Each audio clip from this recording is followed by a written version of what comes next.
Start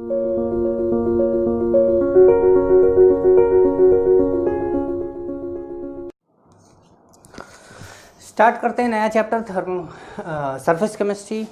और surface chemistry में हमारे 3 पार्ट हैं। पहला है एडजॉर्प्शन, दूसरा है कैटलिस्ट और तीसरा है कोलॉइडल सॉल्यूशन। इन तीनों पार्ट को हमें बारी बारी से डिस्कस करना है और डिटेल में करना है, क्योंकि देखिए आप लोगों को पता है कि आप लोग जो ज़्यादा मेहनत करते हैं वो फिजिकल पे करते हैं और ऑर्गेनिक पे करते हैं, इनऑर्गेनिक पे भी करते हैं, लेकिन आपको surface, metallurgy, biomolecule, polymer, everyday life, इनको आप छोड़ देते हैं कि लास्ट में याद करेंगे, लास्ट में याद करेंगे, लास्ट में याद करेंगे। जब अंतिम पर आते हैं आप तो आपको ये लगता है कि यार अब पुराना वाला भूल रहे हैं, ऑर्गेनिक फिजिकल, उसको याद करें या इसको याद करें। तो देखिए इसीलिए मैं इसका वीडियो आपको बना के दे रहा हूँ कि आप इसको देख लें और देख के नोट्स बना लें, और जब भी आपको लगे कि हमें एक बार और देखना चाहिए तो मैं इसके पार्ट पार्ट में वीडियो बनाकर दे रहा हूँ आपको, और थोड़ा इंटरेस्टिंग भी लगेगा आपको और समझ में भी आएगा। दूसरा ये है कि इसमें सबसे पहले जो हम बात करेंगे वो एडजॉर्प्शन की बात करेंगे, हैं। अब एडजॉर्प्शन क्या है? एडजॉर्प्शन एक फिनोमिनन है जिसमें एक सब्सटेंस दूसरे सब्सटेंस पर जाके चिपक जाता है। अब वो चाहे वंडरवॉल फोर्स से चिपक जाए, चाहे केमिकल बॉन्ड बना ले, लेकिन attracting and retaining the molecule of one substance on the surface of another substance is known as adsorption. Adsorption में 2 चीज़ें, एक जाकर चिपकेगा, दूसरा जिस पर चिपकेगा। तो जो चिपकेगा वो है एडजॉर्बेंट, जिस पर चिपकेगा वो है एडजॉर्बेंट। अब एडजॉर्बेंट के कुछ एग्जाम्पल हैं, जैसे charcoal, silica gel, alumina gel, clay, colloid, metal in finely divided state. बहुत एकदम पाउडर बना दो किसी मेटल को। जैसे एक एडजॉर्प्शन टर्म आता है तो बच्चों के मन में एडजॉर्प्शन नहीं सुने रहते, तो उनके दिमाग में एब्जॉर्प्शन आता है। तो एब्जॉर्प्शन मैंने दोनों लिख दिया। एक प्रोसेस होती है जॉर्प्शन, जो दोनों एक साथ होती है, साइमल्टेनियसली दोनों हो रहा होगा, तो एब्जॉर्प्शन, तो उसको बोला जाएगा जॉर्प्शन। 2 डिफरेंस लिख दिए मैंने एब्जॉर्प्शन को समझने के लिए, ताकि आपको कंफर्म हो जाए। बायो में एडजॉर्प्शन और इम्बाइबिशन सेम है। ध्यान रखिएगा, जब चने को पानी में डालते हैं तो चने में जब पानी का मॉलिक्यूल जाके चिपकता है, सूखे चने पर, सूखा चना जैसे ही पानी में जाता है, पानी का मॉलिक्यूल जो चिपकता है वो ये होता है। और जब फिर पानी का मॉलिक्यूल अंदर घुसने लगता है उसको फुलाने के लिए, तो ये होता है। तो पानी का मॉलिक्यूल चिपकता है जल्दी, मतलब initially takes place rapidly, gradually. जब भीग जाता है तो बहुत बहुत कम अट्रैक्ट करता है पानी का मॉलिक्यूल, लेकिन ये यूनिफॉर्म रेट से होता है। पानी चने को लगातार फुला रहा होता है। अब ऐसा नहीं है कि फुला के उसको पहाड़ बना देगा, लेकिन ये है कि यूनिफॉर्म रेट से चलता है, उसकी औकात के हिसाब से ही करेगा उसको। तो ये एक सरफेस फिनोमिनन है और ये एक बल्क फिनोमिनन है, which molecules are uniformly distributed. Molecule के अंदर, चने के अंदर हर जगह पर बराबर पानी रहेगा। चने को फुलाकर अब आप उसको 2 पीस में काट दो, दोनों पीस में बराबर मात्रा पानी की रहेगी, इसका मतलब ये यूनिफॉर्मली डिस्ट्रीब्यूटेड है। समझ पा रहे हैं? अब बात करते हैं इसमें थोड़ा सा थर्मोडायनेमिकल कॉन्सेप्ट की, क्योंकि जो एडजॉर्प्शन की प्रोसेस होती है वो एक्जोथर्मिक प्रोसेस होती है। एडजॉर्प्शन की प्रोसेस जो होती है वो एक्जोथर्मिक होती है, और जब कोई मॉलिक्यूल आकर, गैस का मॉलिक्यूल आकर किसी सरफेस पे चिपक जाता है, तो गैस का मॉलिक्यूल जब हवा में ऐसे ही उड़ रहा था तब तो उसकी रैंडमनेस बहुत ज़्यादा थी, और जब जाकर चिपक जाता है तो एक जगह बंध जाता है। जब बंध जाता है तो उसकी जो डिग्री ऑफ रैंडमनेस है वो क्या है, कम हो जाती है। मतलब एक तो ये एक्जोथर्मिक है, डेल्टा एच नेगेटिव होगा, दूसरा रैंडमनेस डिक्रीज हो रहा है, इसलिए delta S entropy, change in entropy, वो भी नेगेटिव होती है। तो थर्मोडायनेमिक कॉन्सेप्ट की बात करते हैं, इसको मिटा के लिख देता हूं। देखिए थर्मोडायनेमिकल कॉन्सेप्ट ऑफ एडजॉर्प्शन में, एडजॉर्प्शन एक एक्जोथर्मिक प्रोसेस है, अभी मैंने थोड़ी देर पहले बताया, और डेल्टा एस भी उसका क्या होता है, डिक्रीज हो जाता है। तो डेल्टा एच नेगेटिव है, डेल्टा एस भी नेगेटिव है। तो for spontaneous process delta G क्या होना चाहिए, मस्ट भी नेगेटिव। और हमारा फॉर्मूला जो थर्मोडायनेमिक्स में होता है वो delta G is equal to delta H minus T delta S होता है। लेकिन डेल्टा एच तो क्या है, नेगेटिव, और डेल्टा एच नेगेटिव है, तो नेगेटिव नेगेटिव मिलके यहाँ पर क्या हो गया, पॉजिटिव। तो ये जो फॉर्मूला आया ये फॉर एडजॉर्प्शन हुआ।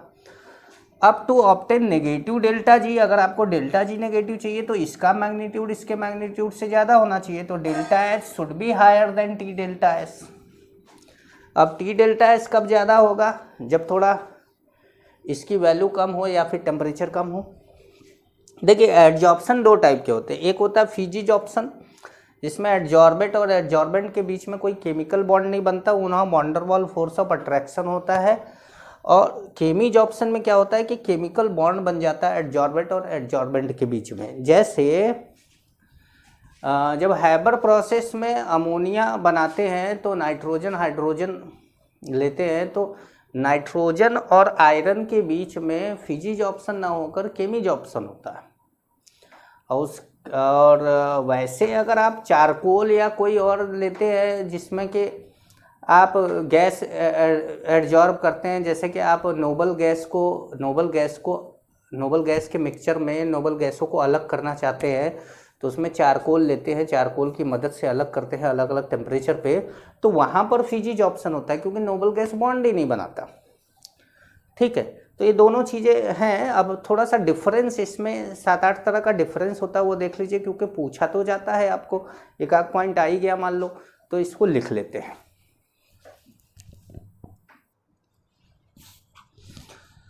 अब देखिए दो तरह के एडजॉर्प्शन की बात अभी मैंने करी, बोला कि एक फिजिजॉर्प्शन होता है, एक केमिजॉर्प्शन होता है। फिजिजॉर्प्शन मतलब केवल फिजिकल अटैचमेंट है, केमिजॉर्प्शन का मतलब है कि बॉन्ड बन जा रहा है उनके बीच में। फिजिजॉर्प्शन में van der Waals force of attraction होगा और केमिजॉर्प्शन में केमिकल बॉन्ड बनेगा। ठीक है, अब it is not specific in nature, कोई भी आके चिपक सकता है। It is specific in nature, bond तो भाई स्पेसिफिक लोगों के बीच में ही बनेगा। It is reversible in nature, it is irreversible in nature, ये याद रखिएगा। हीट रिलीज इज लो, भाई वीक बॉन्ड बन रहा है, वीक अट्रैक्शन है तो हीट कम रिलीज हो रही है, स्ट्रांग अट्रैक्शन है, अच्छा बॉन्ड बन रहा है तो ज़्यादा रिलीज हो रही है। Depend on nature of gas, जो गैस जितना आसानी से लिक्विफाई हो सकता है वो उतना अच्छा फिजिजॉर्प्शन देगा, और जिसका क्रिटिकल टेम्परेचर ज़्यादा होता है वो गैस आसानी से लिक्विफाई होती है, तो इसका मतलब वो उसका फिजिजॉर्प्शन बहुत अच्छा होगा। और जो गैस आसानी से रिएक्ट कर सकती है एडजॉर्बेंट के साथ, उसका केमिजॉर्प्शन ज़्यादा अच्छा होगा। It takes place at low temperature, भाई अब खाली जाके चिपका ही है तो टेम्परेचर बढ़ाओगे तो उड़ जाएगा, लेकिन क्योंकि एक्टिवेशन एनर्जी तो कोई है ही नहीं, लेकिन उसमें पाँचवें छठे पॉइंट दोनों को एक साथ देखा जाए तो it takes place at high temperature and normally it increase with increase in temperature. क्यों? क्योंकि जैसे ही आप टेम्परेचर बढ़ाते हैं उसको एनर्जी मिलने लगती है, एनर्जी किस में कन्वर्ट होती है, एक्टिवेशन एनर्जी में, और रिएक्शन और तेजी से होने लगती है। सातवां मेनी लेयर बनता है, एक लेयर के ऊपर दूसरी लेयर चिपकती जाती है, लेकिन बॉन्ड तो भाई एडजॉर्बेंट और एडजॉर्बेंट के बीच बन गया। अब दूसरा जो आके एडजॉर्बेंट, जैसे एक एडजॉर्बेंट एक गैस का मॉलिक्यूल आके इस पे चिपक गया, अब दूसरा गैस का मॉलिक्यूल इस पे जाके अगर चिपकेगा इससे, तो उसके साथ कैसे बॉन्ड बनेगा? बॉन्ड तो इसके साथ बनना है, और ये पूरा भर गया, मान लो ये पूरा भर गया बोर्ड, सारे मार्कर इस पे खाली मार्कर चिपके हुए हैं, तो दूसरा अलग से जब नया मार्कर आएगा तो वो मार्कर पे चिपकेगा। और यहाँ तो हो रहा था केमिकल बॉन्ड बोर्ड के साथ उसका बन नहीं पाएगा, इसलिए सिंगल लेयर होगा, मल्टी लेयर नहीं होगा। बात को समझ पाए? अब बात करते हैं फैक्टर अफेक्टिंग एडजॉर्प्शन की। कौन कौन से फैक्टर हैं जो एडजॉर्प्शन को अफेक्ट करते हैं, मैं बता देता हूँ आपको। फैक्टर जैसे एक है नेचर ऑफ गैस एडजॉर्बेंट, दूसरा नेचर ऑफ एडजॉर्बेंट। तो गैस तो जो ज़्यादा आसानी से लिक्विफाई होगा वो ज़्यादा, एडजॉर्बेंट जिसका सरफेस एरिया ज़्यादा होगा या जो ज़्यादा एडजॉर्ब कर पाएगा, जिसका नेचर ज़्यादा होगा वो। मेन है आपका प्रेशर, जिसमें दो तरह के आइसोथर्म आपको पढ़ने, एक फ्रेंडलिच का और एक लैंगम्यूर का। तो वो दोनों को भी लिख देते हैं क्योंकि वो लिखने में ही मेन समय लग रहा है।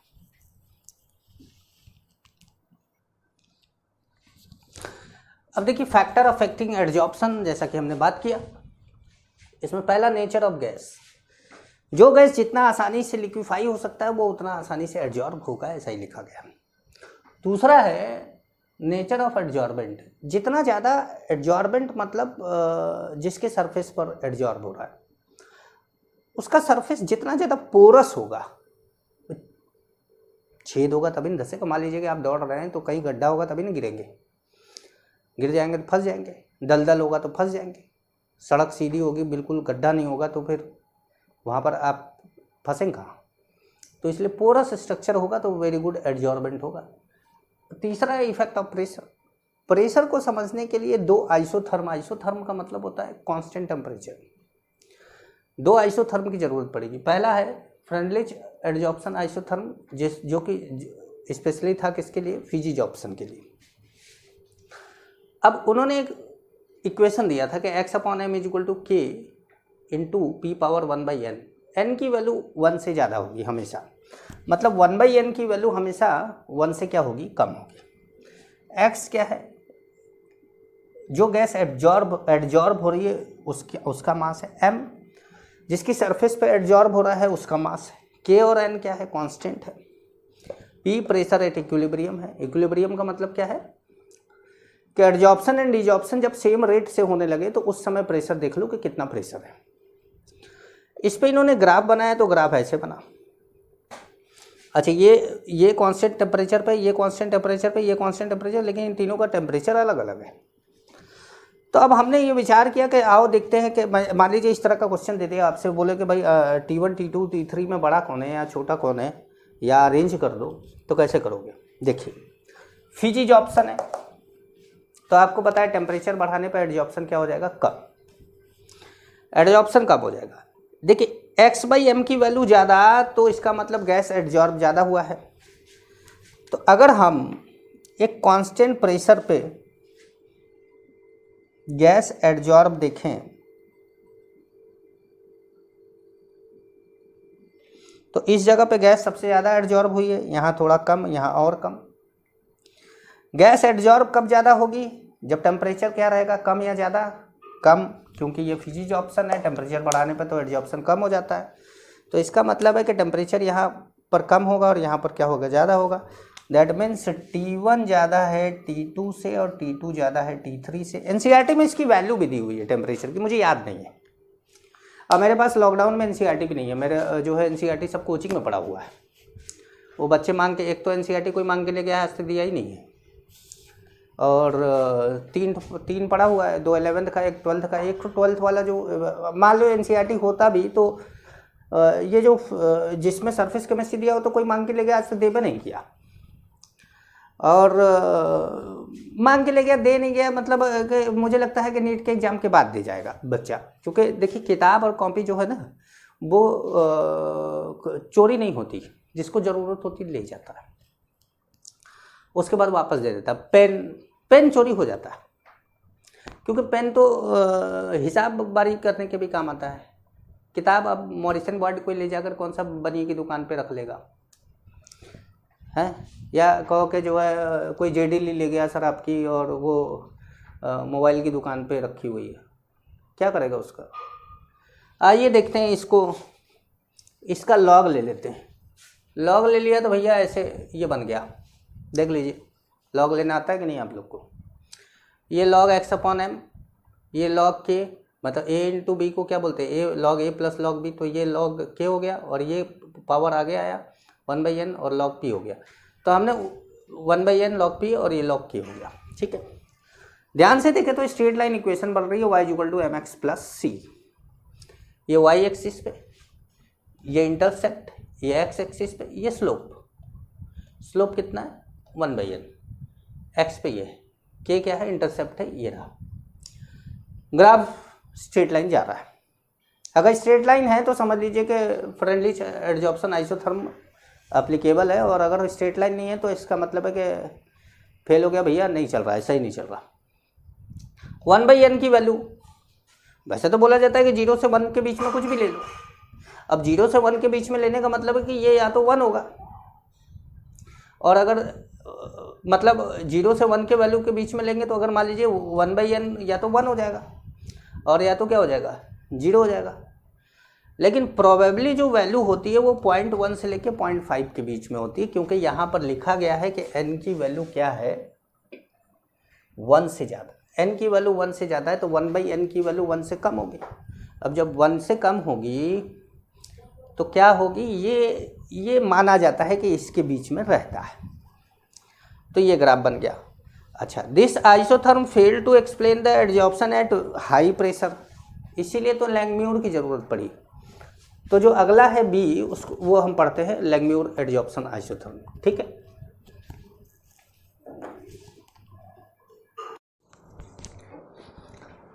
अब बात करते हैं लैंगम्यूर एडजॉर्प्शन आइसोथर्म की। इसमें क्या होता है, जैसा कि अपने फ्रेंडली एडजॉर्प्शन आइसोथर्म में देखा कि x/m is equal to K P power 1/n था। यहाँ पर a into P upon 1 plus B into P है एट कॉन्स्टेंट टेम्परेचर।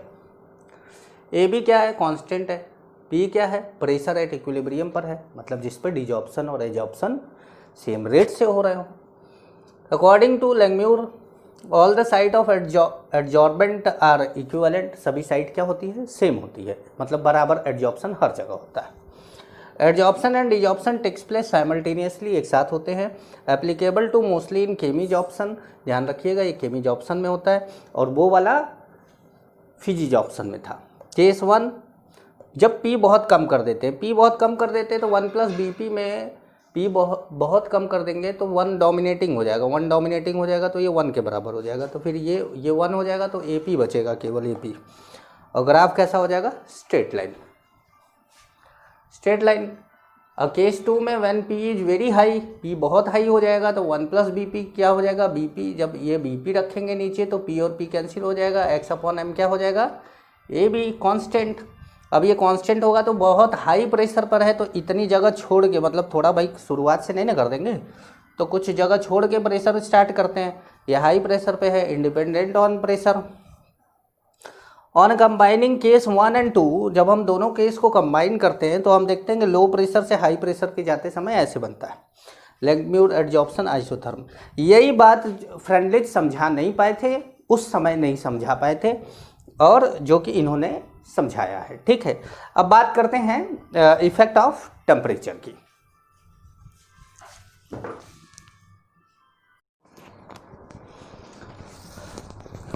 अब देखिए, इफेक्ट ऑफ प्रेशर के बाद बात करते हैं इफेक्ट ऑफ टेम्परेचर की, है ना। चौथा पॉइंट है हमारा इफेक्ट ऑफ, पहला हमने नेचर ऑफ एडजॉर्बेंट लिया था, फिर एडजॉर्बेंट लिया था, तीसरा हमारा प्रेशर था, और चौथा हमारा टेम्परेचर है।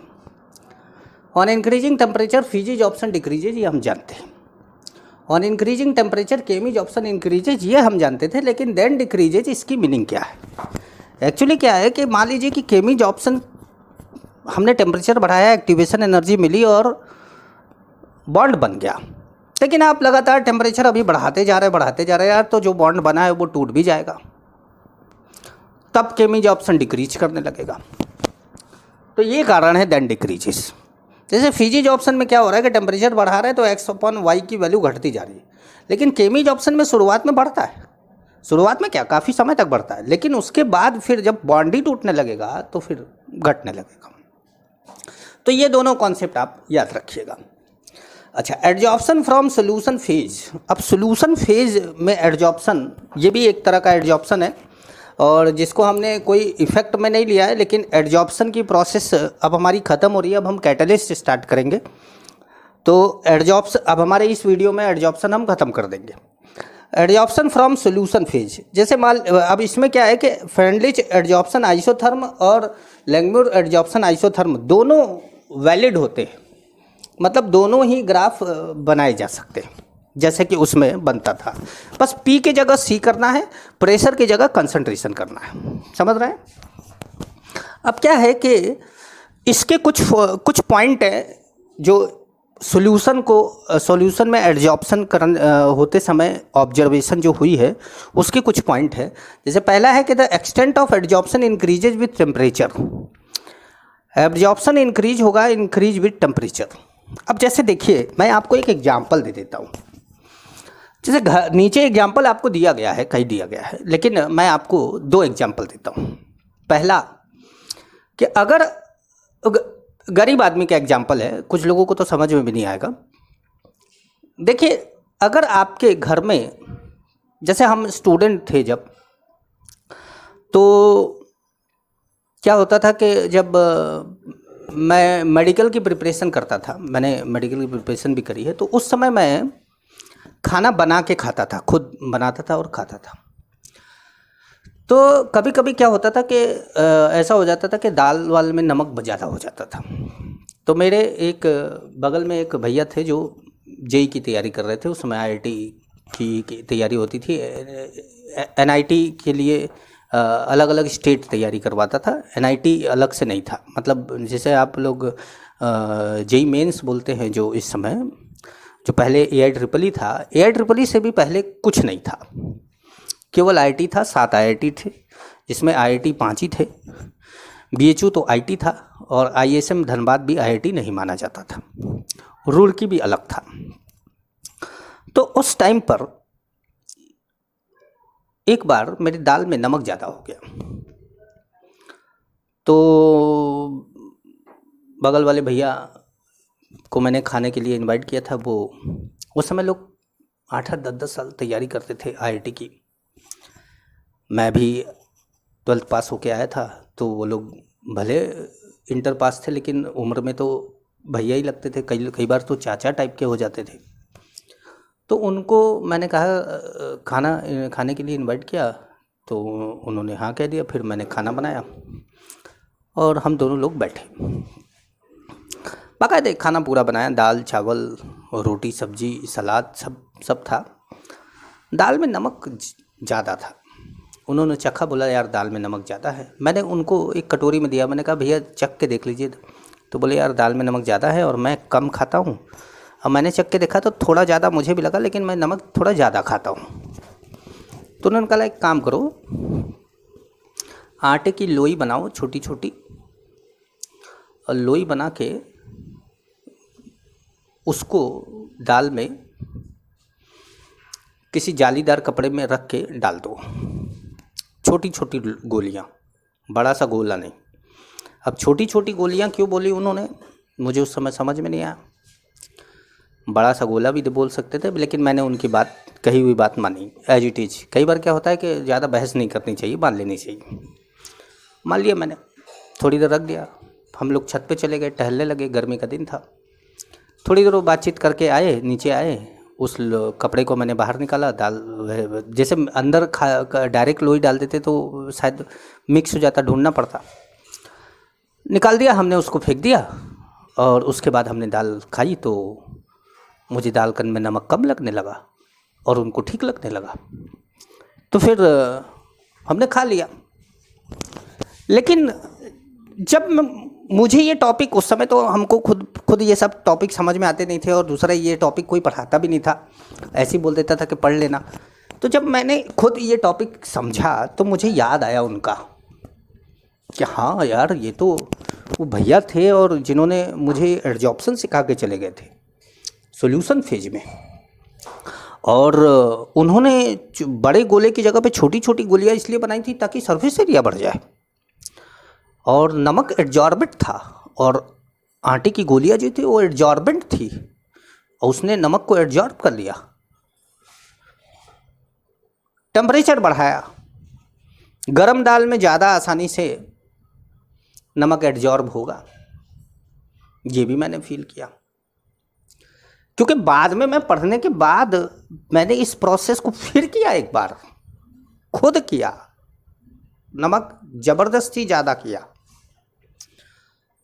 और ज़्यादा करके, एक मिनट,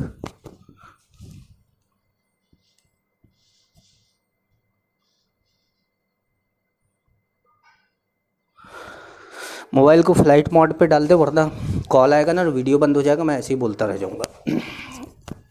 तो अब extent of adsorption increases with increase in surface area. आटे की गोलियां बनाई, सरफेस एरिया बढ़ गया। Extent of adsorption depends on concentration of solute in the solution. अब यार नमक नहीं डालोगे उसके अंदर तो एडजॉर्ब क्या करेगा वो, जैसे नमक कम होगा तो कम एडजॉर्ब करेगा, ज़्यादा होगा तो ज़्यादा एडजॉर्ब करेगा। तो उस हिसाब से कंसंट्रेशन ऑफ सोल्यूट जो होगा, ज़्यादा होगा तभी ना एडजॉर्ब होगा। The extent of adsorption depends on nature of adsorbent and adsorbent, ये बात सही है। अब ऐसा है कि भाई नमक को एडजॉर्ब करने के लिए आप ईंट डाल देंगे उसके अंदर तो एडजॉर्ब नहीं होगा। अब जैसे कुछ किताबी एग्जाम्पल है, उनको आपको याद करना है। नमक वाले वो लोई वाले को याद नहीं करना, वो आपको समझाने के लिए बोला। When solution of acetic acid shaken with charcoal concentration of solution decreases. इसका मतलब चारकोल ने एसिटिक एसिड को एब्जॉर्ब कर लिया और एसिटिक एसिड के सोल्यूशन की कंसंट्रेशन मोलरिटी क्या हो गई, कम हो गई। Litmus solution when second with charcoal it becomes colourless. इसका मतलब उसने लिटमस को एब्जॉर्ब कर लिया। The precipitate of MgOH twice attain blue colour, ठीक है, colour when precipitate in presence of Magnus reagent. Magnus reagent की प्रेजेंस में अगर प्रेसिपिटेट कराया जाए तो MgOH का ब्लू कलर हो जाता है। क्यों होता है? The colour is due to absorption of magneson. Magneson reagent की कलर, मैग्नेशन रिएजेंट जो होता है उसमें मैग्नेशन को जो है एब्जॉर्ब कर लेते हैं, तो इसलिए इसका कलर क्या हो जाता है, ब्लू हो जाता है। अब ये चीज़ें आपको मैंने बताई। अब हम बात करते हैं, अगला जो हमारा टॉपिक है वो है कैटलिस्ट। हम कैटलिस्ट की बात करते हैं। नेक्स्ट वीडियो जो हमारा है वो कैटलिस्ट पे चलेगा।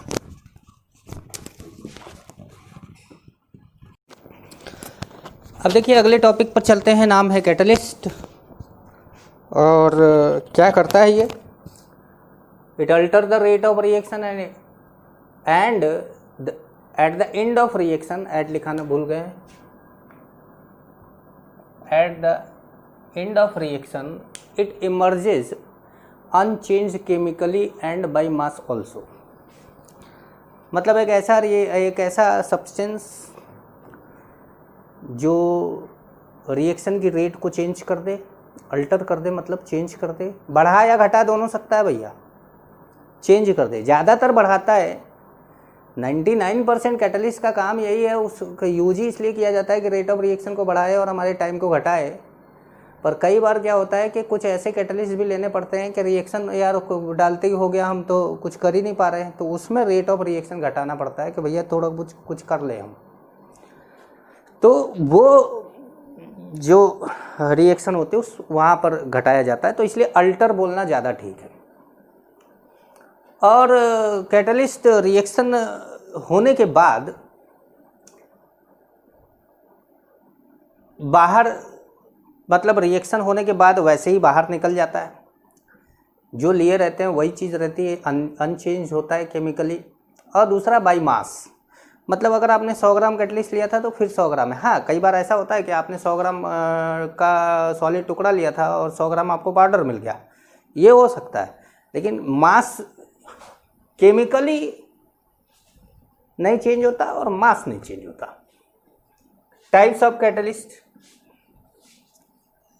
अब पढ़ाना तो पड़ेगा यार, बस छोटी छोटी बातें हैं, लेकिन अब चूंकि पढ़ा रहे हैं तो सारी चीज़ें पढ़ा देते हैं। होमोजीनस, जब रिएक्टिंग स्पीशीज और कैटलिस्ट क्या हो, सेम फिजिकल स्टेट में हो, जैसे कि ये NO gas. Heterogeneous, reacting substance and catalyst different physical state में हो, जैसे N2H2 अमोनिया बना रहा है और आयरन क्या है, कैटलिस्ट है। हाँ, मॉलिब्डेनम इसका प्रमोटर होता है, वो मैंने अभी लिखा नहीं, अभी हम बात कैटलिस्ट की कर रहे हैं। टाइप्स ऑफ कैटलिस्ट, फिर टाइप्स ऑफ कैटलिस्ट है, लेकिन on the basis of action. अब हमने on the basis of action ले लिया। चार तरह के होते हैं ये, positive, negative, auto catalyst, induce catalyst. जगह कम थी, 2 ही लिख पाए हैं, 2 अभी मिटा के लिखेंगे।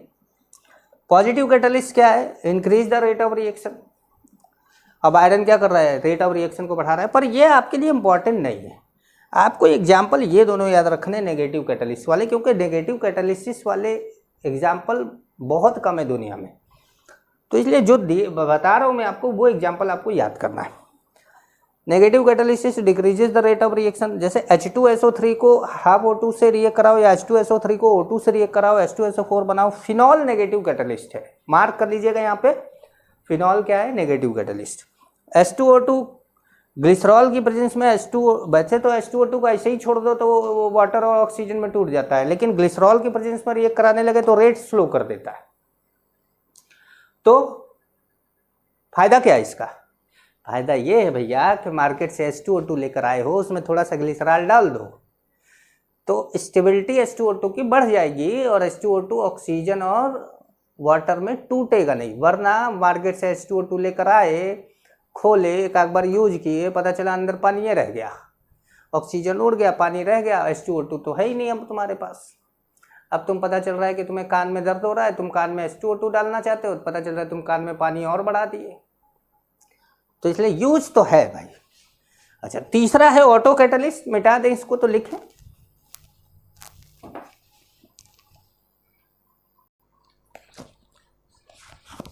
अब देखिए तीसरे टाइप का कैटलिस्ट है ऑटो कैटलिस्ट। ऑटो कैटलिस्ट क्या है, पढ़ भी सकते हैं आप, देखिए। When in a reaction one of the product acts as catalyst, reaction slow हो रहा था, जैसे ही प्रोडक्ट बना, वो जो बनने वाला प्रोडक्ट है उन्हीं में से कोई एक कैटलिस्ट का काम करने लगा और रिएक्शन और तेजी से हो। जैसे जैसे प्रोडक्ट बढ़ता जा रहा है वैसे वैसे कैटलिस्ट की मात्रा भी बढ़ती जा रही है और तेजी से रिएक्शन होती जा रही है। तो इस तरह का रिएक्शन ऑटो कैटलिस्ट, जैसे ये मैंने मार्क कर दिया है, देखो ये ऑटो कैटलिस्ट, यहाँ लिख लेना ऑटो कैटलिस्ट। जैसे ये है, क्या है ऑटो कैटलिस्ट। ये रिएक्शन आपको डी ब्लॉक में भी मिल जाएगी KMnO4 की ऑक्सीडेशन प्रोसेस में। और ये क्या है, ऑटो कैटलिस्ट है।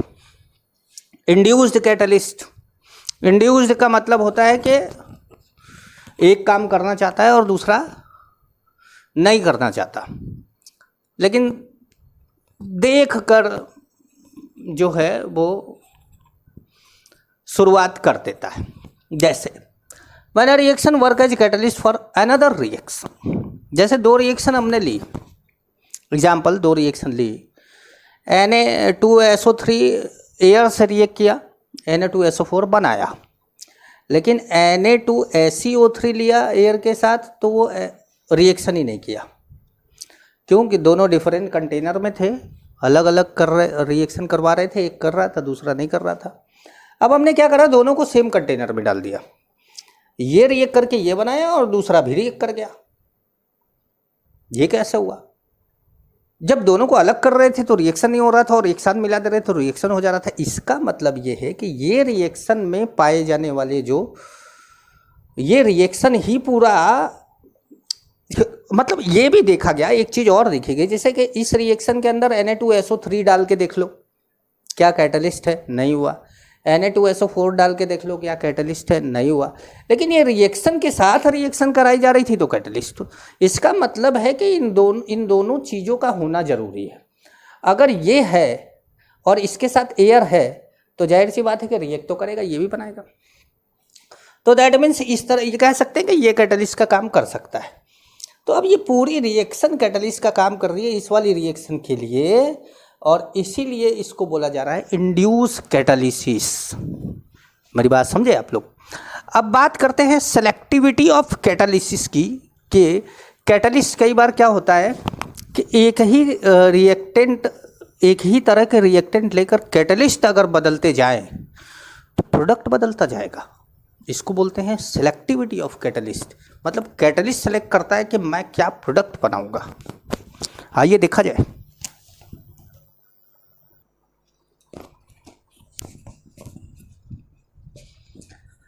देखिए selectivity of catalyst, ability to direct the reaction for production of particular product.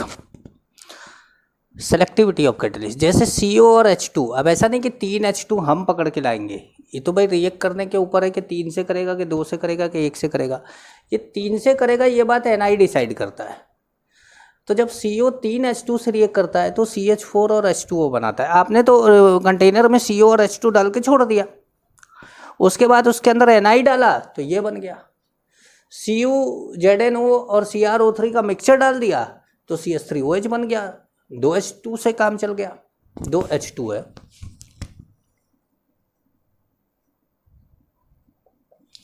और जब केवल कॉपर डाला तो COH2 रिएक्ट करके HCHO बना दिए। अच्छा, एक बात का ध्यान रखिएगा, तीनों रिएक्शन आपको ऑर्गेनिक में भी काम देंगे, क्योंकि फॉर्मल्डिहाइड बनाने का और मिथेनॉल बनाने का ये बहुत अच्छा मेथड है।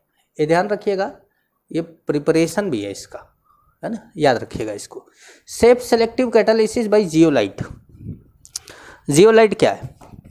जियोलाइट एक ऐसे आप समझ लीजिए कि इस तरीके का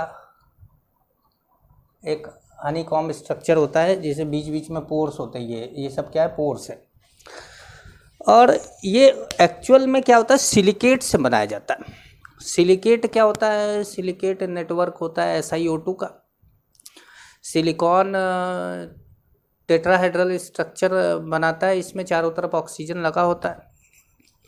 नेटवर्क स्ट्रक्चर है। एवरेज तो एक सिलिकॉन के साथ 2 ही ऑक्सीजन आता है, लेकिन चारों बहुत बड़ा स्ट्रक्चर होता है, इसलिए 4-4 बॉन्ड हर सिलिकॉन बनाए रखता है। अब इस सिलिकेट में अगर आप डोपिंग कर दे एल्युमिनियम की, तो उसका नाम हो जाएगा एल्यूमिनो सिलिकेट। और ये जो एल्यूमिनो सिलिकेट है यही है जियोलाइट। अब एल्यूमिनो सिलिकेट जो जियोलाइट है, इसका एक नेटवर्क होता है, नेटवर्क सॉलिड है, ये पूरा हनीकॉम्ब लाइक स्ट्रक्चर होता है। हनीकॉम्ब देखा है आप लोगों ने कभी? टीवी में देखा होगा या किताबों में देख लिया होगा, या स्कूलों में छोटे बच्चों की किताबों में मिलता है। मैं अपने बेटे की 5th की किताब देख रहा था, उसके अंदर था हनीकॉम्ब। अरे इवन LKG UKG वालों में भी मिल जाता है, तो देख लीजिएगा वो किताब उठाकर। आपके घर में छोटा बच्चा होगा, नहीं देखा होगा अगर आज तक आपने, तो अब ऐसे डिस्कवरी देखिए मिल जाएगा। तो जियोलाइट क्या है? They are good shape selective catalyst due to its honeycomb like structure. They are microporous alumino silicate with 3 dimensional network structure of aluminium oxygen silicon. इस तरह का एक नेटवर्क बनता है। The reaction takes place in zeolite depends upon size and shape of reactant product and as well as pore size of zeolite। मतलब ये pore size, इस पोर में रिएक्टेंट फंसेगा कि नहीं, जो प्रोडक्ट है वो फंसा हुआ रहेगा कि नहीं, और ये पोर जो रिएक्शन हम कराने जा रहे हैं उसके लिए ये जियोलाइट सही रहेगा कि नहीं, ये सारी चीज़ों को विचार में रख के तब रिएक्शन कराते हैं। इसीलिए ये सेफ सेलेक्टिव होता है। एक एग्जाम्पल है इसका, ZSM-5 एक नाम है।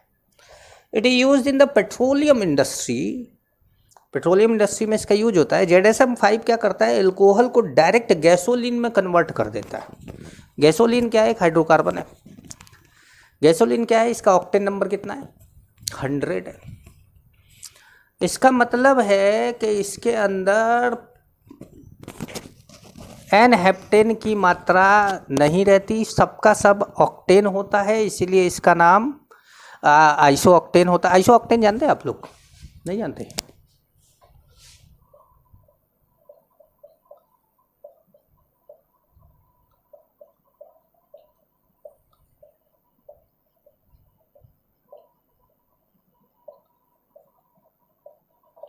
अब आप बोलेंगे सर आइसोनियो और ये सब तो अलग तरीके से पढ़ाते हैं आप, ये तो अलग हो गया। अरे नहीं, ये वो आइसोनियो नहीं है, ये इसका कॉमन नेम है, ये इंडस्ट्रियल नेम है, वो कॉमन नेम है आइसो ऑक्टेन।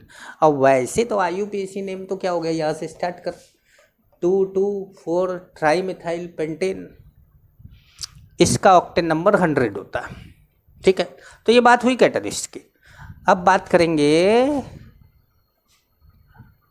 एक ही तो बचा इसमें शायद, कोलॉइड्स की बात करेंगे इसी के बाद। ठीक है,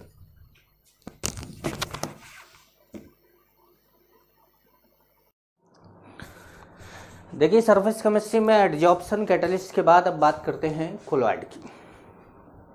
क्या होता है कोलॉइड?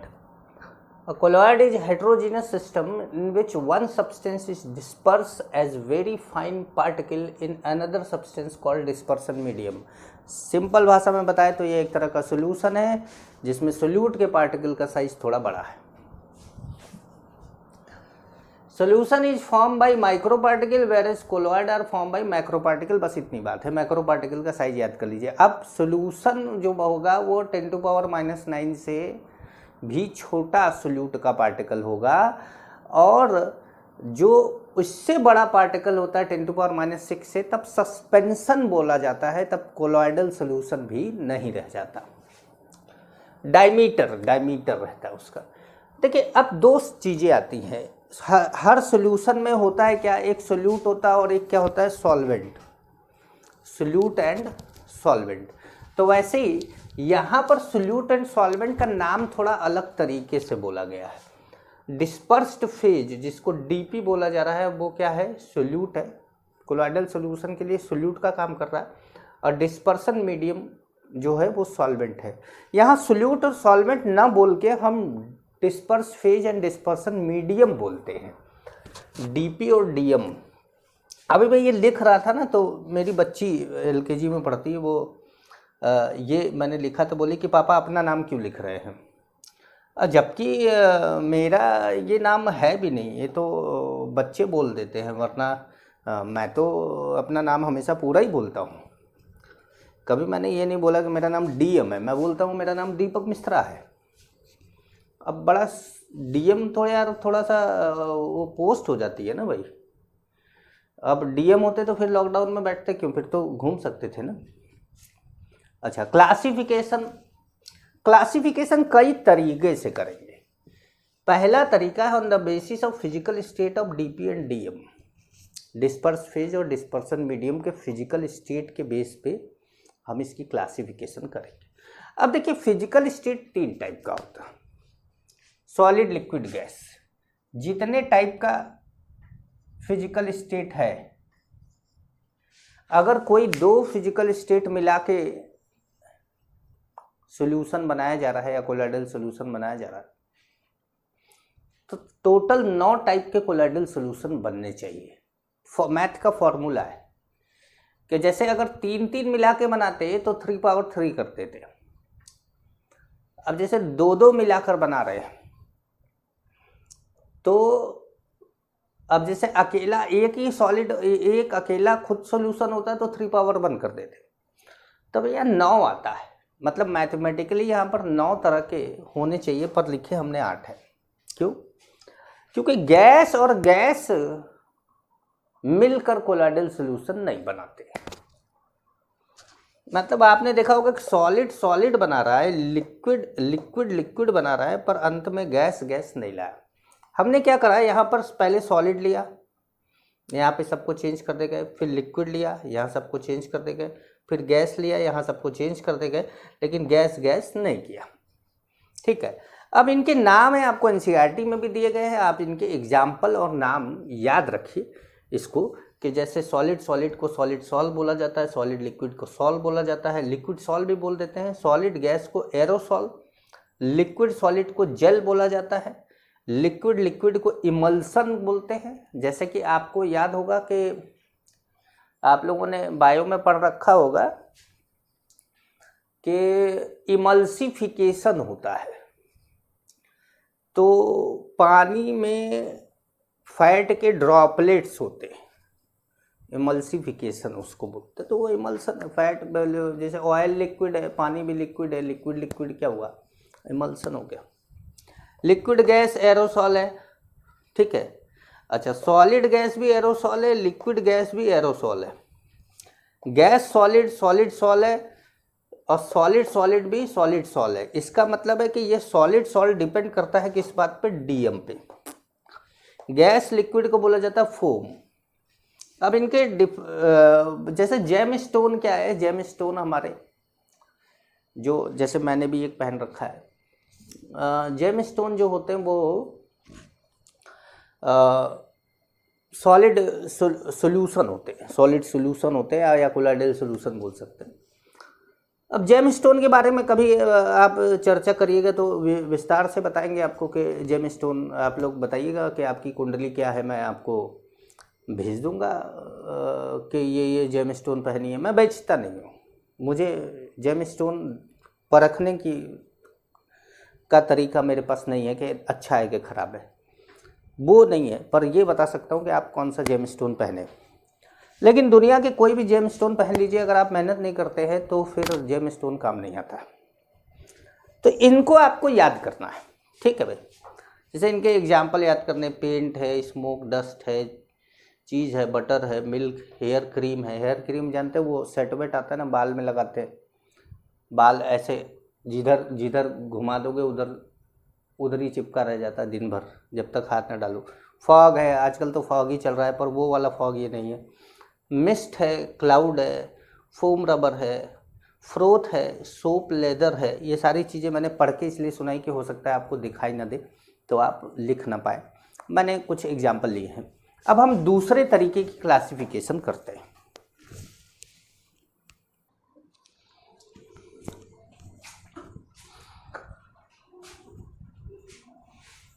दूसरा है on the basis of DM, DM मतलब डिस्पर्सन मीडियम। अब अगर डिस्पर्सन मीडियम अगर का वाटर है तो कोलॉइड का नाम है हाइड्रोसॉल या एक्वासॉल, दोनों आप जानते हैं वाटर के लिए बोला जाता है। एल्कोहल है तो एल्कोसॉल, बेंजीन है तो बेंजोसॉल, एयर है तो एरोसॉल, नाम मिलता जुलता लग रहा है। एक्वा डैग, डॉग नहीं है, ध्यान रखिएगा, DAG है, एक्वा डैग एंड ऑयल डैग, ये दोनों ही ग्रेफाइट इसमें DP का काम करता है। और एक्वा डैग में ग्रेफाइट DP होगा, वाटर DM होगा, और ऑयल डैग में ग्रेफाइट DP होगा और ऑयल DM होगा, यही लिखा गया। अब अगला जो क्लासिफिकेशन है on the basis of interaction between DP and DM। अब DP एंड DM में अगर DM की तरफ DP का इंटरेक्शन है, ज़्यादा है, तो उसको बोला जाता है लायोफिलिक। अब मान लीजिए DM अगर वाटर है तो हाइड्रोफिलिक, और अगर DP का DM की तरफ इंटरेक्शन बहुत कम है या नेग्लिजिबल है तो उसको लायोफोबिक, और अगर वाटर DM है तो हाइड्रोफोबिक बोला जाए। हाइड्रोफोबिया एक बीमारी भी होती है, शायद रैबीज की वजह से होती है इसमें, मैंने ये देखा है। और इसमें क्या होता है कि जब वो आदमी रैबीज की लास्ट स्टेज में पहुंच जाता है जिसमें उसको बचाया नहीं जा सकता, उस कंडीशन में उसको पानी से डर लगता है। अगर उस टाइम पर बरसात हो जाए ना तो वो किसी को भी काट सकता है, इतना पागल हो जाता है। खैर मैं आपको डरा नहीं रहा हूँ, आइए देखते हैं। कुछ जगह पे मैंने मार्क किया है, इनको ध्यान रखिएगा, मैंने मार्क इसलिए कर दिया कि वीडियो में आपके मार्क रहे। Lyophilic colloid DP has great affinity for DM, बहुत अधिक चाहत है इन दोनों के बीच में। जैसे इसको जो है DM लविंग भी बोला जाता है, इसको DM हिटिंग भी बोला जाता है, ऐसे कई नाम दिए जाते हैं। These colloids are easily formed and reversible in nature, आसानी से बनता है, रिवर्सिबल नेचर का होता है। If water is work as DM, then it is known as hydrophilic। Example है जैसे गम, ग्लू, गम मतलब गोंद होता है, ग्लू का मतलब भी गोंद ही होता है यार, दोनों होगा, कुछ अलग होगा। Gelatin, starch, rubber, protein, egg, albumin. अब क्या हुआ कि एक दिन मैंने हाइब्रिडाइजेशन, तो हाइब्रिडाइजेशन में ZATION लिख दिया, तो एक बच्चा बोला कि सर ZATION नहीं होता है, SATION होता है। तो अच्छा, मैंने दोनों ही स्पेलिंग देखी है, दोनों ही दोनों ही जानता हूँ, दोनों में से कोई भी लिख देता हूँ। लेकिन इसके बारे में मुझे मेरी क्लास की एक बच्ची ने बताया, हो सकता है कि वो वीडियो देख रही हो, तो उसने बोला कि सर अमेरिकन एक्सेंट में इसको अमेरिकन एक्सेंट में इसको Z से लिखते और ब्रिटिश में इसको S से लिखते। मैंने कहा तब तो सही हो गया, तब तो मान लो कहीं स्पेलिंग गलत हो गया तो मैं बोलूँगा अमेरिकन है। तो लायोफोबिक पानी होगा तो hydrophobic. DP has negligible affinity for DM। These colloids are not formed easily, जल्दी बनता ही नहीं है, क्योंकि जब उस दोनों के आपस में इंटरेक्शन नहीं है तो दोनों को जोड़ो कैसे भैया।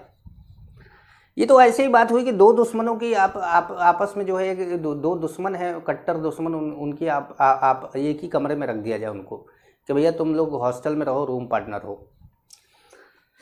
इरिवर्सिबल नेचर का होता है। They are not stable and can be easily precipitated by adding electrolyte। जगह नहीं थी इसलिए एक बात बोल के बता देता हूँ। लायोफिलिक जो कोलॉइड होते हैं उसको इलेक्ट्रोलाइट ऐड करके आप प्रेसिपिटेट नहीं कर सकते। इलेक्ट्रोलाइट ऐड करके प्रेसिपिटेट नहीं कर सकते। इसको प्रेसिपिटेट करने के लिए आपको डिहाइड्रेटिंग एजेंट की ज़रूरत पड़ती है, और इसको प्रेसिपिटेट करने के लिए आपको लायोफोबिक को इलेक्ट्रोलाइट की ज़रूरत पड़ती है। अरे इलेक्ट्रोलाइट क्या, थोड़ा बहुत हीट कर दो या हिला भी दो ना तो भी प्रेसिपिटेट हो जाता है। They need stabilising agent. अब जो इतना अनस्टेबल हो उसको तो जाहिर सी बात है स्टेबलाइजिंग एजेंट की जरूरत पड़ेगी for the preservation. If DM is water then no hydrophobic. ठीक है, हम लोगों ने तो हाइड्रोफोबिया बीमारी के बारे में भी बात कर लिया। बीच बीच में बीमारी आएगी तो मैं बताऊंगा। बीमारी में क्या है कि मेरा बड़ा इंटरेस्ट है, मैं डॉक्टर बन नहीं पाया पर मेरा बड़ा इंटरेस्ट है बीमारी में। सॉल ऑफ मेटल, सॉल मैंने बताया था ना अभी आपको, सॉलिड सॉलिड वाला सॉल। तो अब जैसे सिल्वर का, गोल्ड का जो सॉल है वो क्या है, लायोफोबिक है। हाइड्रोक्साइड जैसे कि AlOH थ्राइस है, FeOH थ्राइस है, CrOH थ्राइस, और कई तरह के हाइड्रोक्साइड होते हैं। यहाँ एक एक दो एग्जाम्पल लिखे। सल्फाइड है जैसे AS2S3, आर्सेनिक सल्फाइड। तो ये सब क्या है, लायोफोबिक है। इनको हमने लायोफोबिक बोल दिया और इनको हमने बोल दिया था लायोफिलिक। तो वो बात आपने नोट कर ली कि लायोफिलिक को अगर प्रेसिपिटेट करना है तो आपको किसकी ज़रूरत पड़ेगी, डिहाइड्रेटिंग एजेंट की। ठीक है, अब आप हेडिंग डालेंगे ऑन द बेसिस ऑफ, अब मतलब तीसरा चौथा classification on the basis of chemical composition, चौथा हेडिंग आपका पड़ेगा।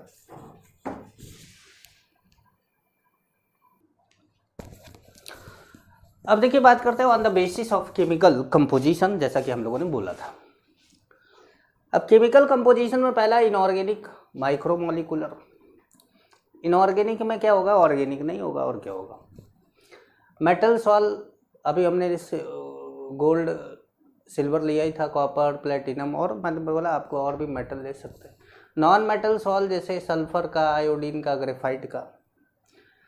Sol of oxide and hydroxide, हाँ ये याद रखना है आपको, ध्यान रखिएगा। सॉल ऑफ ये भी आपको याद रखना है। जैसे आपको तो पूरा चैप्टर ही याद करना है, लेकिन जैसे मैं कुछ मार्क कर दे रहा हूँ आपको, ऐसा नहीं है कि मेरा मार्क किया याद करें बाकी से भूल जाए। पूरा चैप्टर याद करना आपको, वरना मैं वही ना पढ़ा देता खाली।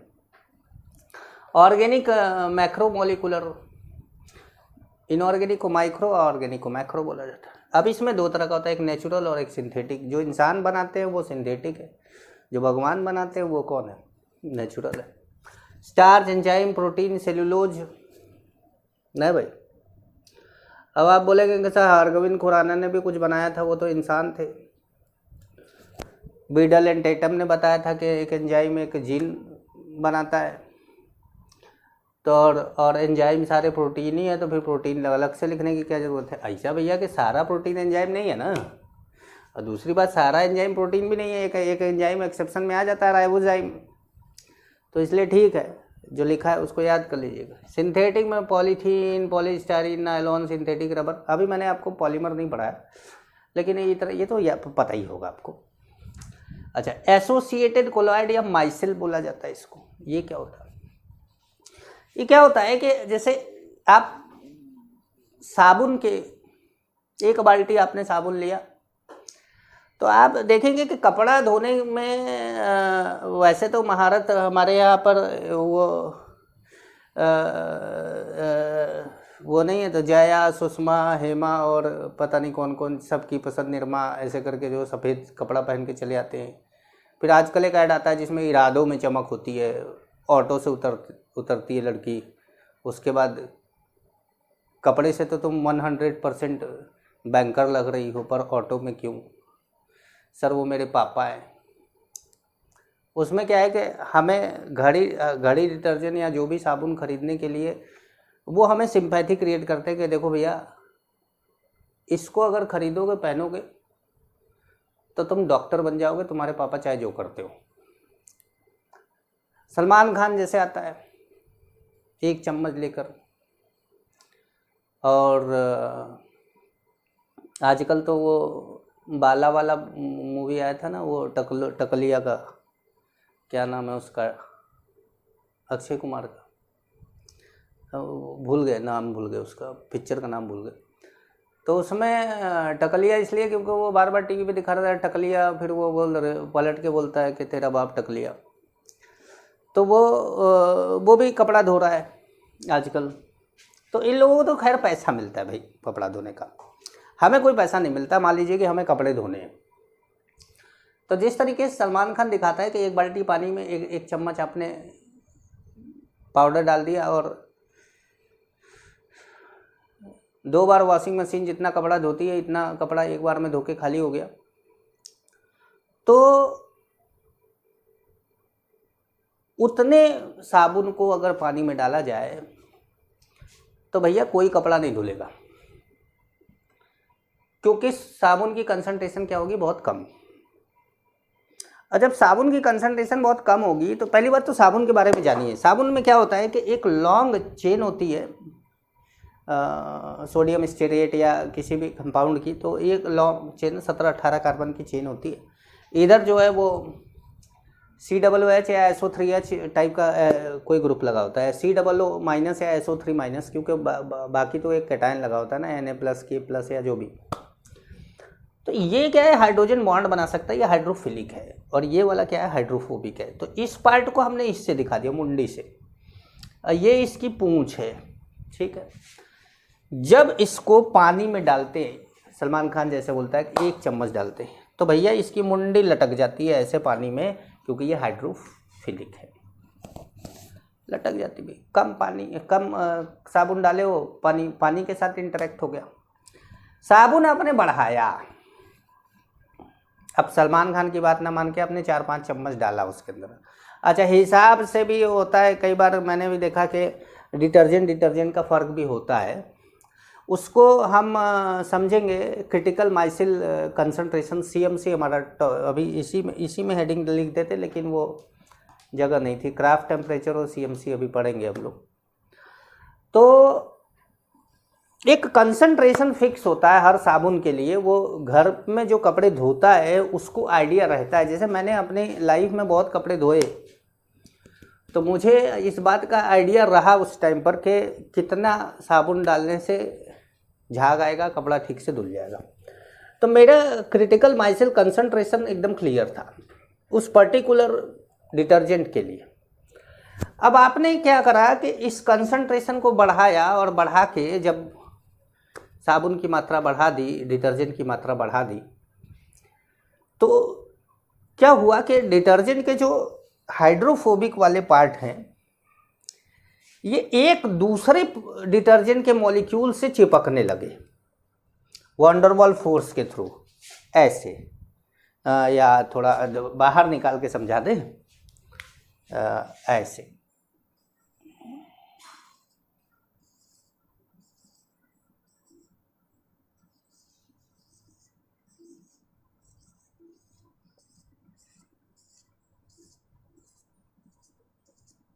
अब ये पूरा क्या है, ये ही माइसिल है, ये माइसिल है, यहाँ पे छोटा सा बनाया है। अब यार एक जरा से बर्तन में कितना माइसिल बना दे, वैसे तो इसके अंदर लाखों करोड़ों बनता होगा, पर अपने को साइज भी तो बताना है। अब इतना बड़ा साइज इसमें बना पाते? अरे सर माइसिले बन गया, पानी कहाँ डालेंगे, तो इसलिए थोड़ा छोटा कर दिया इसको है। तो अब हमारा बोला गया कि अगर ये एग्रीगेट करके साबुन के या जो भी कोलाइडल पार्टिकल जो है एग्रीगेट, अभी तो यहाँ तो कोलाइडल पार्टिकल की बात हो रही है, मैंने तो एक एग्जाम्पल साबुन का लेकर बता रहा हूँ आपको। तो अगर साबुन के पार्टिकल एक साथ जुड़ के एग्रीगेट करके एक बड़ा पार्टिकल बनाए, छोटे छोटे पार्टिकल मिलके बड़ा पार्टिकल बनाए, छोटे छोटे पार्टिकल मिलके बड़ा पार्टिकल बनाए। जैसे कि आपने कहीं पे किसी हॉलीवुड मूवी में देखा होगा कि ढेर सारी चींटियां मिलके, या आंट मैन में देखो ना, आंट मैन में चींटियां सब जो है कितना बढ़िया बनाती हैं वो। तो वो भी क्या है, छोटे छोटे मिलके बड़ा बना दी, तो बड़ा बना दी तो क्या हो गया, माइसिल। या फिर आप रोबोट वाली मूवी में देखिएगा, ढेर सारे रोबोट मिलके एक बड़ा सा वो गोला बना देते हैं, तो वो भी क्या हो गया, माइसिल हो गया। एक रोबोट को मान लो कि जो है ये ऐसे था, और जब ढेर सारे मिल गए तो ऐसे हो गया, ठीक है। तो ये माइसिल है, मेरी बात समझे, एग्रीगेट होकर बनाएंगे तो माइसिल होगा। अब हम हेडिंग डालेंगे दो चीज़ें कि माइसिल बनेगा कब, क्या टेम्परेचर होना चाहिए जिस पे माइसिल बनेगा, और कितनी साबुन की कंसंट्रेशन या कोलॉइडल पार्टिकल की कंसंट्रेशन होनी चाहिए कि माइसिल बच जाए। चलिए लिखते हैं।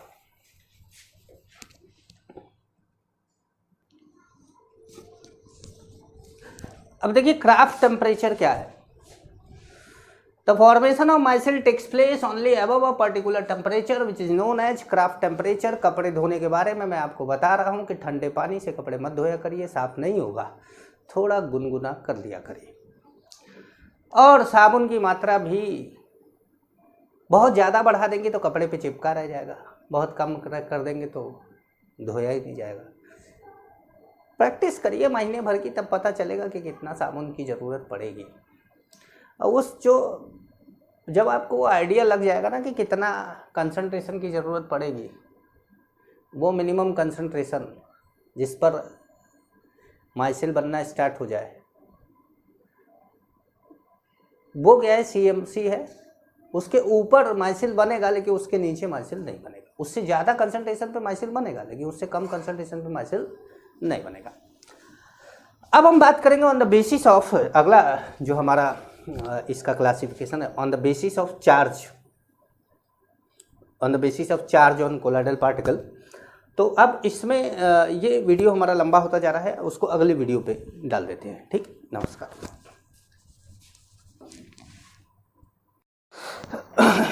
अब देखिए on the basis of charge on particle, अगर मुझे लगा कि ये वीडियो छोटा होगा तो मैं पिछले वाले वीडियो में ही इसको मर्ज कर दूंगा।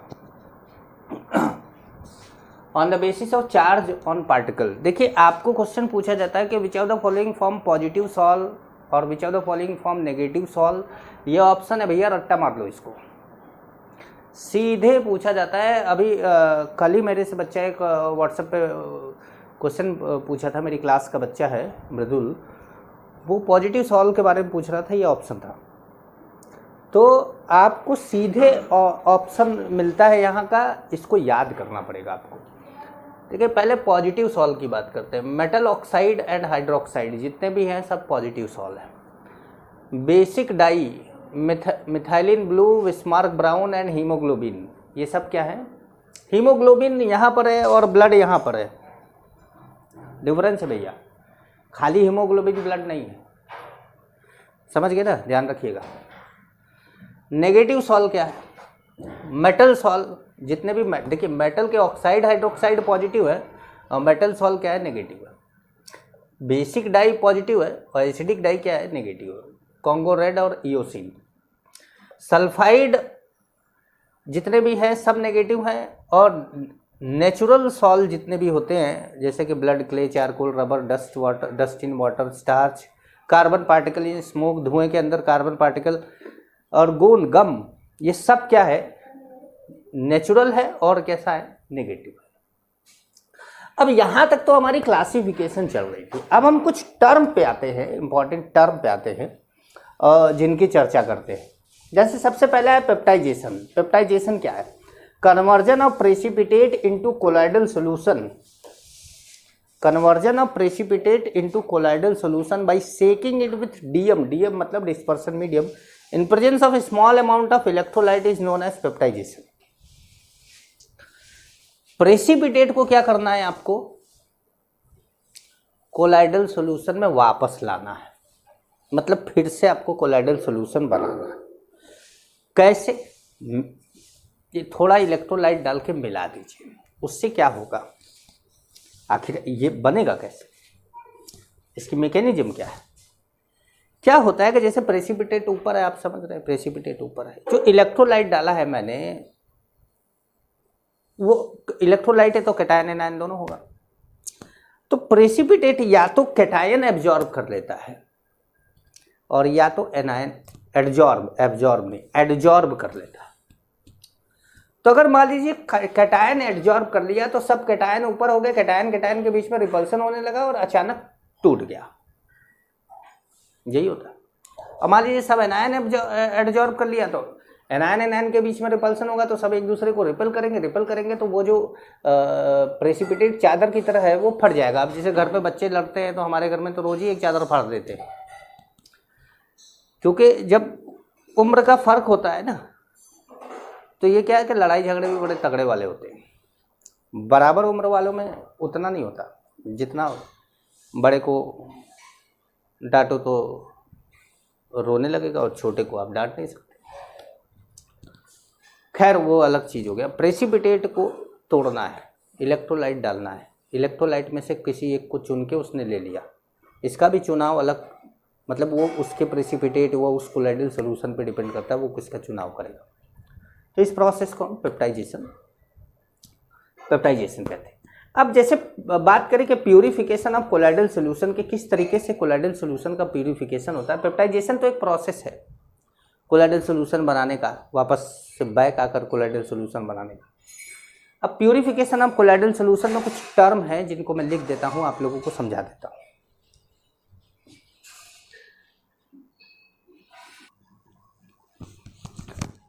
देखिए बात करते हैं प्यूरिफिकेशन ऑफ कोलाइडल सोल्यूशन की कैसे प्यूरिफाई किया जाए। सबसे पहले है डायलिसिस। डायलिसिस का अक्सर आपने नाम सुना होगा। कुछ पेशेंट बूढ़े होते हैं या लीवर किडनी फेल्योर हो जाता है जिनका, उनके लिए आपने ये नाम हमेशा सुना होगा। एक्चुअली में डायलिसिस आपकी बॉडी में रोज होता है। वो डायलिसिस करता कौन है? किडनी। किडनी क्या करता है कि आप अनवांटेड मटेरियल्स को हटा देता है ब्लड से, ताकि ब्लड में हमेशा जो डिजायर्ड मटेरियल हैं वो पड़े रहे। लेकिन अगर किडनी ये करने में फेल हो जाता है तो फिर इस तरीके से कि पॉइजनस मटेरियल, कीटोनिक मटेरियल, इस टाइप के मटेरियल, शुगर बढ़ने लगते हैं या कुछ भी ड्रग वर्ग बढ़ने लगता है। तो उसमें क्या होता है कि किडनी फेल हो गया है तो एक प्रोसेस करते हैं सूटेबल मेम्ब्रेन से, जिसको हम बोलते हैं डायलिसिस। अब वो सूटेबल मेम्ब्रेन कैसा होता है? जैसे किडनी की मेम्ब्रेन होती है वैसा ही कोई मेम्ब्रेन होता। It is a process of removing dissolve substance from a colloidal solution bye means of diffusion through suitable membrane. Diffusion से ही करते हैं, हाई कंसंट्रेशन से लो कंसंट्रेशन की ओर।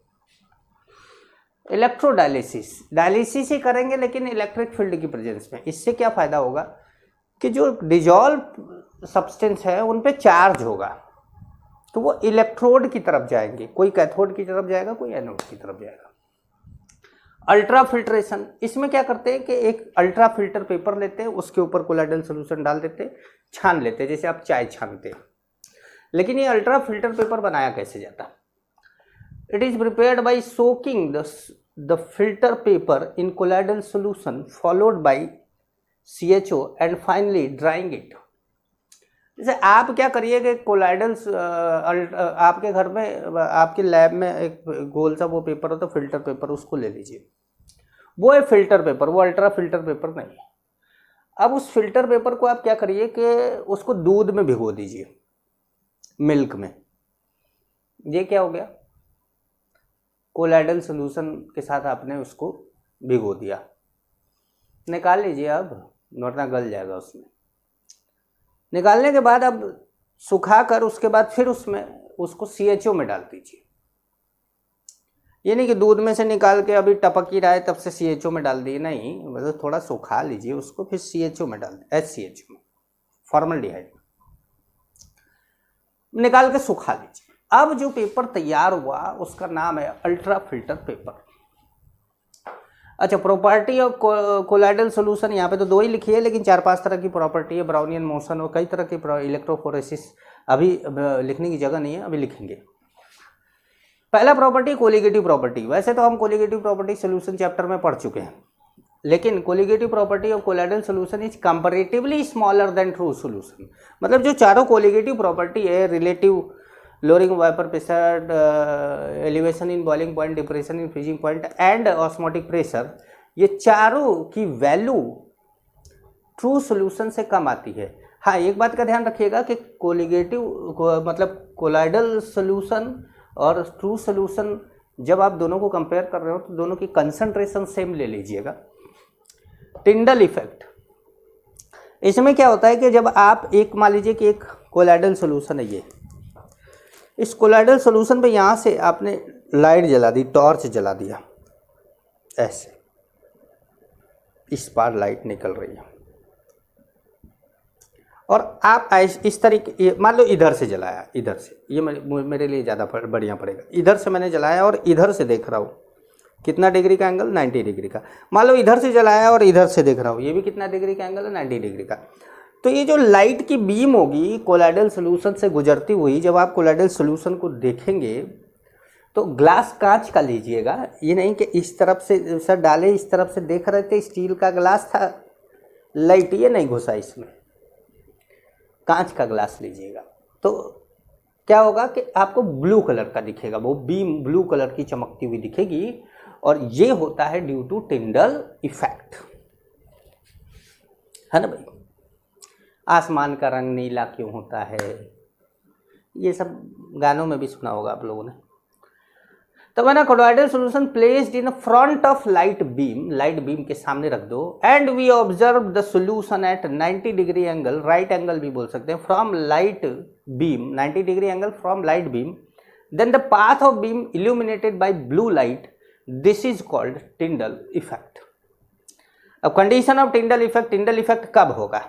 पहला, डायमीटर ऑफ डीपी, मतलब जो सोल्यूट है, जो डिस्पर्स्ड फेज है आपका, should not much smaller than wavelength of light, ऐसा ना हो कि इतना छोटा हो कि लाइट की वेवलेंथ से भी छोटा हो जाए, तो पता चले टिंडल इफेक्ट क्या दिखेगा, लाइट गुजर जाएगी, उसको छू कर भी नहीं जाएगी। दूसरा, there should be large difference of refractive indexes, refractive index का बड़ा डिफरेंस होना चाहिए डीपी और डीएम के बीच में, आसपास नहीं होने चाहिए, वरना वो ऐसा मिक्स हो जाएंगे कि सॉल्यूशन में नहीं बनेगा। टिंडल इफेक्ट का यूज होता है ट्रू सॉल्यूशन और कोलाइडल सॉल्यूशन को डिस्टिंग्विश करने में, मतलब जिसमें टिंडल इफेक्ट हो रहा है वो कोलाइडल सॉल्यूशन है, जिसमें नहीं हो रहा है वो ट्रू सॉल्यूशन है, इस तरीके से आप पहचान सकते हैं। अगले कैरेक्टरिस्टिक फीचर की इसकी बात करते हैं।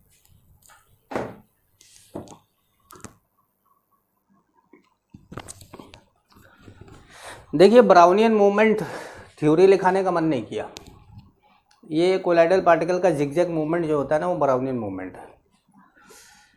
चार्ज ऑन कोलाइडल पार्टिकल, इसकी बात करते हैं, ये इंपॉर्टेंट बात है। The colloidal particle acquires the positive और negative charge by preferential adsorption of positive और नेगेटिव आयन।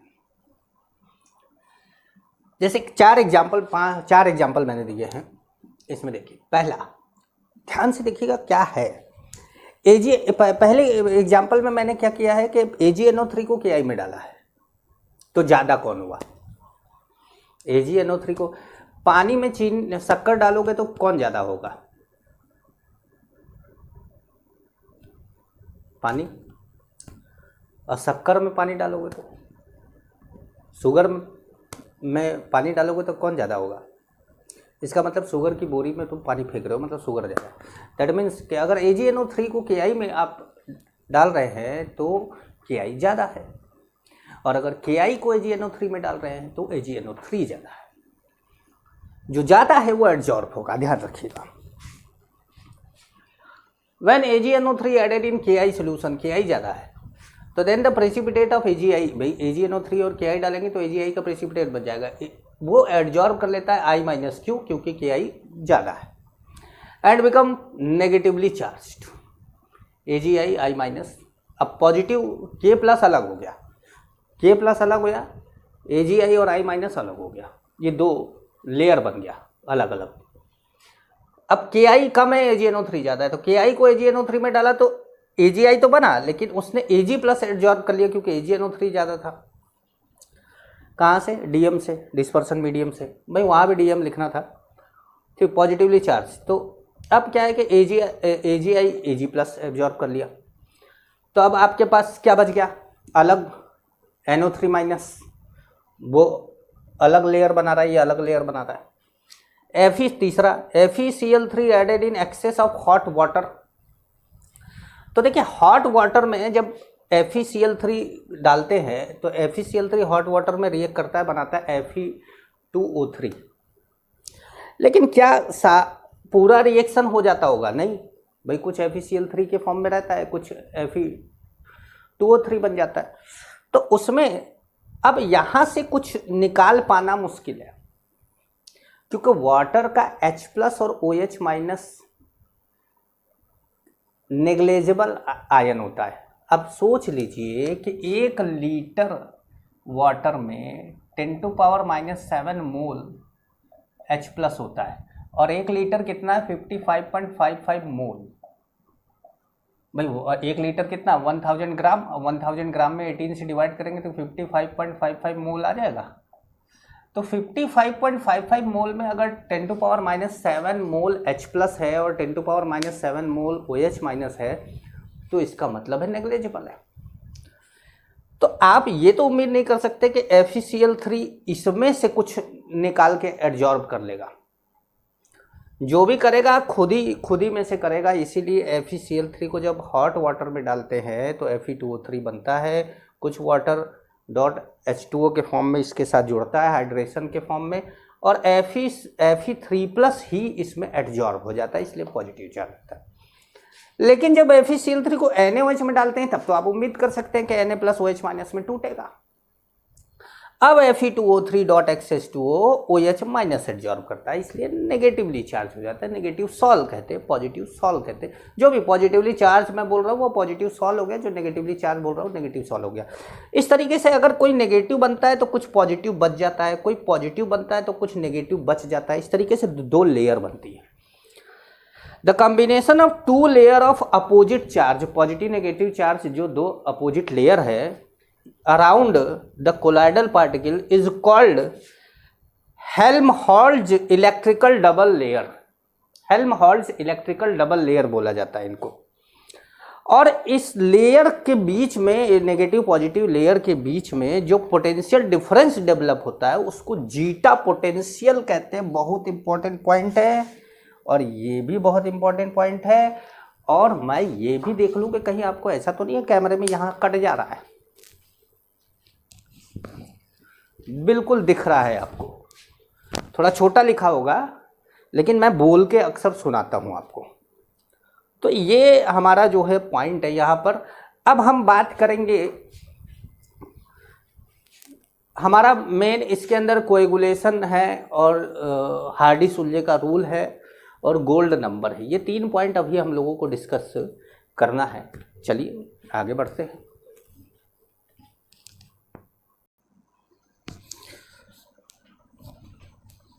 देखिए भैया, इस चैप्टर का सारा क्वेश्चन तो यहीं पर है, सारा क्वेश्चन यहीं से आ रहा है, अभी तक तो आ ही रहा है। कोएगुलेशन और प्रेसिपिटेशन क्या है? The process of setting of colloidal particle is called coagulation. Coagulation का मतलब किसी कोलाइडल पार्टिकल कोएगुलेट हो जाना, इकट्ठा हो जाना, आपस में जुड़ जाना, कोलाइडल सोल्यूशन न रह जाना, उसको बोलते हैं कोएगुलेशन। कोएगुलेशन वैल्यू एक टर्म आता है, ये डिवाइड नहीं किया है, मेरी तरीका ऐसे है ना। The minimum amount of electrolyte in millimole, the minimum amount of electrolyte in millimole required to coagulate 1 litre colloidal solution in 2 hour is called coagulation value of electrolyte. जितना मिलीमोल द अमाउंट ऑफ जितना millimole electrolyte चाहिए 1 litre colloidal solution को coagulate या precipitate करने के लिए 2 घंटे में, उसको बोला जाता, उस मिलीमोल को बोला जाता है कोएगुलेशन वैल्यू। अब जैसे मान लीजिए 2 सब्सटेंस है, एक ए है एक बी है, दोनों अलग अलग इलेक्ट्रोलाइट है। ए का कोएगुलेशन वैल्यू बी के कोएगुलेशन वैल्यू से ज़्यादा है, मतलब ए का अमाउंट ज़्यादा लगता है, बी का अमाउंट कम लगता है। इसकी मीनिंग हुई कि बी के थोड़े से अमाउंट से काम हो जाता है, दैट मीन्स बी की पावर ज़्यादा है। यही समझा रहा हूँ मैं आपको यहाँ पे। Coagulation value is inversely proportional to coagulation power. Value जितनी ज़्यादा पावर उतना कम, या कह सकते हो पावर जितनी ज़्यादा अमाउंट उतना कम लगना है। अच्छा, ये तो यही फॉर्मूला यही है, ठीक है। हार्डी-सुल्जे ने एक रूल दिया था, उन्होंने बोला कि higher the charge on ion higher will be the coagulation value. जिसका चार्ज ज़्यादा है इन नेगेटिव, नहीं यार गड़बड़ हो गया, higher the charge on ion higher will be its coagulation power होगा, ये है ना, गड़बड़ हो गया। In the coagulation of negative salt the order of coagulation power Al3 plus ज़्यादा चार्ज है, फिर Ba2 प्लस 2 चार्ज है, फिर क्या है 1 प्लस 1 चार्ज है।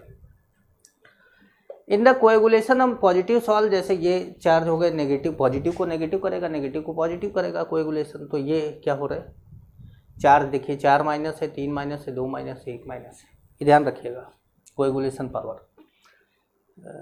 समझ पा रहे हैं। एक टर्म आता है गोल्ड नंबर, शायद एनसीईआरटी में दिया है या शायद नहीं भी दिया है, पूछा जरूर जाता है, बड़ा आसान सा है, ध्यान से समझिएगा। आपके पास एक कोलाइडल सोल्यूशन है जिसमें आप NaCl डाल के उसको प्रेसिपिटेट कर देंगे। गोल्ड सॉल है, आपके पास गोल्ड सॉल है जिसमें NaCl डाल के आप प्रेसिपिटेट कर देंगे, और उस NaCl डालने के बावजूद भी आपको प्रेसिपिटेशन को रोकना है। उसको रोकने के लिए आपको कोई और कोलॉइड डालना पड़ेगा। वो कोलॉइड का जितना मिलीग्राम आप डालते हैं वही हो जाता है गोल्ड नंबर उस कोलॉइड का। जैसे आप पूरा पढ़िए, amount of particular colloid in milligram that must be added in 10 millilitre gold salt. अब देखिए गोल्ड सॉल्ट तो मैंने बोला था, लेकिन डेफिनेशन के अंदर 10 मिलीलीटर लिया है, ये ध्यान रखिएगा। To just prevent its coagulation by adding 1 millilitre 10% W/W NaCl solution is known as gold number of colloid. फिर से सुनिए, आपके पास गोल्ड सॉल है 10 मिलीलीटर, उसमें आप 1 मिलीलीटर 10% W/W NaCl डालते ही वो कोएगुलेशन हो जाएगा, प्रेसिपिटेशन हो जाएगा। आप चाहते हैं कि इसको प्रेसिपिटेट ना होने दें, तो उस गोल्ड सॉल में आपने कोई कोलॉइड का मिलीग्राम डाल दिया। मान लीजिए आपने पहले 1 मिलीग्राम डाला, फिर 1 मिलीलीटर 10% W/W NaCl डाला, वो प्रेसिपिटेट हो गया। चलिए दूसरा एक्सपेरिमेंट किया, उसमें हमने 1 मिलीग्राम की जगह पे 1.5 मिलीग्राम डाला, फिर NaCl डाला, फिर प्रेसिपिटेट कर गया। अब की हमने 2 मिलीग्राम डाला, अब की जब हमने 1 मिलीलीटर 10% NaCl डाला तो प्रेसिपिटेट नहीं हुआ। तो इसका मतलब जो 2 मिलीग्राम है वो 2 मिलीग्राम ना होकर केवल 2 बोला जाता है। गोल्ड नंबर कितना हो गया उसका, 2। तो वो उसका गोल्ड नंबर 2 हो गया क्योंकि उसके 2 मिलीग्राम ने NaCl के ऐड करने के बाद भी कोएगुलेशन रोक दिया। समझ गए। अच्छा, आपसे पूछा जाता है कि सबसे जो मतलब सब पावरफुल जो कोलॉइड है, जिलेटिन है जो स्मॉलेस्ट गोल्ड नंबर, मतलब बहुत कम मिलीग्राम लेने पर भी ये कोएगुलेशन रोक देता है। अच्छा, गोल्ड सॉल का एक और नाम है पर्पल ऑफ कैसियस, ये भी याद रखिएगा आप लोग। तो इस तरीके से मैंने आप लोगों का पूरा सरफेस केमिस्ट्री चैप्टर कंप्लीट किया। अब आप लोग इसके सारे क्वेश्चन सॉल्व करिएगा। हम लोग अब अगला चैप्टर लेकर आपके सामने हाजिर होंगे। रात के 1 भी बज जा रहा है, काफ़ी टाइम हो गया है। नमस्कार।